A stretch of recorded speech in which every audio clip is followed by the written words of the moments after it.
Unfortunately, the United States has witnessed an alarming increase in school shootings, terrorist attacks, and random acts of violence. In this list, we explore some of the most horrific mass shootings in American history. These murders were driven by various apparent motives, spanning from greed to a twisted craving for violence. Nevertheless, the true motivations behind these horrifying crimes may forever remain unknown due to their unsolved nature. Number 5. The Blackfriars Massacre. On June 28, 1978, a tragic event took place at the Blackfriars pub, located in downtown Boston, Massachusetts. The area has long had a reputation as a corrupt and base city. This incident, commonly referred to as the Blackfriars Massacre or the Blackfriars Murders, unfolded at around 2 a.m., when 3 gunmen entered the Irish pub and fired upon 5 men who were busy playing a game of backgammon after closing for the night. Freddie Della Vega, Charles Magarian, Peter Meroth, John Jack Kelly, and Vincent Solmonte, the owner of the pub, were shot several times by a 12-gauge shotgun and a .25 caliber semi-automatic pistol. Interestingly, Jack Kelly was formerly employed as an investigative reporter for a local news and television station. He was fired in November of 1976 after threatening Mayor Kevin White, who was known to associate with local gangsters, including Vincent Solmonte, who had given Kelly the job at Blackfriars. The Boston police believe that the massacre may have been motivated by the mob. At the scene, investigators discovered a small arsenal of firearms and small quantities of cocaine and marijuana, as well as $15,000 cash in an open safe. Robert Italiano and William N. Girardi, 2 suspects who were concentrated on by authorities during the initial homicide investigation, were later tried and acquitted in court in 1978. The massacre remains unsolved as of today. Number 4. The Aguanga Killings. The Aguanga Killings refers to a tragic incident that took place on September 7, 2020, in Aguanga, California. In this incident, 5 people were brutally killed in what is believed to be a targeted act of violence. The victims, identified as Kamfor Nanthavongdavan, Vikram Silamanotham, Phone Chankamani, Kamtun Silamanotham, Sufan Pientien, Thongpath Luangkath, and Samantha Surignasak, were all found with gunshot wounds at a home along the 45,000 block of Highway 371, west of Anza on September 7th, shortly after midnight. The residence where the shooting occurred was reportedly being used to illegally grow marijuana.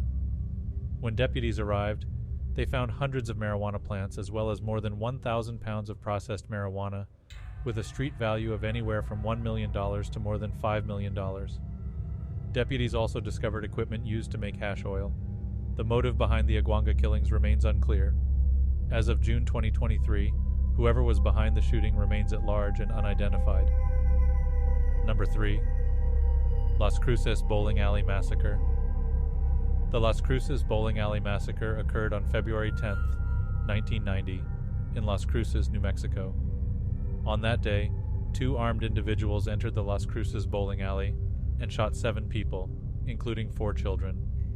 The bowling alley's manager, Stephanie Senek, was with her 12-year-old daughter, Melissa Rapace, Melissa's 13-year-old friend, Amy Hauser, and the alley's cook, Ida Holgan, preparing to open when the gunmen entered the bowling alley through an unlocked door. The gunmen then herded them all into a back room where they demanded everybody to get on the ground face first. At gunpoint, they demanded the owner to open the safe and proceeded to steal $4,000 to $5,000. After obtaining the money, the gunmen shot everybody in the back of the head. When the gunmen attempted to flee, they ran into 26-year-old bowling alley mechanic Steve Tarrin. Tarrin was unable to find a babysitter for his 2-year-old daughter Valerie and 6-year-old daughter Paula, so he intended to drop them off at the alley's daycare. Upon making contact with the Tarrin and his daughters, the gunmen shot and killed all 3 of them, before setting the alley on fire and leaving. Despite sustaining 5 gunshot wounds, Melissa Rapace managed to use the office phone to call 911, promptly alerting emergency services and ultimately saving her own life, as well as the lives of her mother and Ida Holgan. However, Senak passed away in 1999 due to complications arising from her injuries. The Las Cruces Bowling Alley Massacre remains an unresolved case, leaving the community and the victims' families searching for answers and justice. Number 2. The St. Valentine's Day Massacre. The St. Valentine's Day Massacre is a notorious incident that took place on February 14, 1929, in Chicago, Illinois, during the Prohibition era. It was a brutal and highly organized attack, orchestrated by Al Capone's Southside Italian gang against George Bugs Moran's Northside Irish gang. On that fateful day, 7 members of Moran's gang, along with an innocent mechanic, were lined up against a wall in a garage at 2122 North Clark Street and brutally gunned down. The assailants, disguised as police officers, used Thompson submachine guns, also known as Tommy guns, to carry out the execution-style killings. Despite the widespread speculation that Capone's gang was responsible for the massacre, no one was ever convicted for the crime. The lack of witnesses and the fear of retaliation prevented a successful prosecution. Number 1. The Lane Bryant Shooting. The Lane Bryant shooting was an incident of mass murder and armed robbery that occurred on February 2, 2008, at a Lane Bryant clothing store in Tinley Park, Illinois.